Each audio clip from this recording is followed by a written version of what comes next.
Welcome to my channel.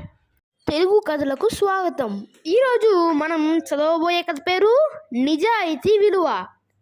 Hastinapuram అనే రాజ్యానికి విజయసింహుడు రాజు. అతనికి సంతానం లేదు. తన వారసుడిగా ఒక మంచి యువకుణ్ణి ఎంపిక చేయాలనుకున్నాడు. నేనిచ్చే విత్తనాల్ని ఎవరు మొలకెత్తిస్తారో అతనే నా వారసుడు అని చాటింపు వేయించాడు.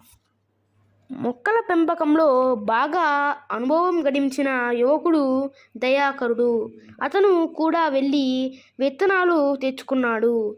తన నైపుణ్యంతో తాను తప్పక మొక్కల్ని పెంచాలనుకున్నాడు. దయాకరుడు ఆ విత్తనాల్ని బాగా శుభ్రం చేశాడు. చక్కగా నాటాడు.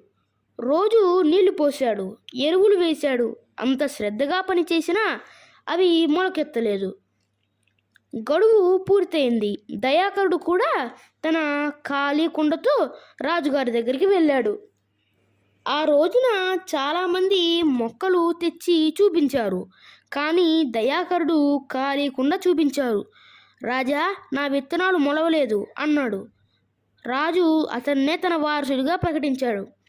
నేను మొలవని విత్తనాలనే ఇచ్చాను. నీ నిజాయితీకి మెచ్చాను అన్నాడు. Bye friends.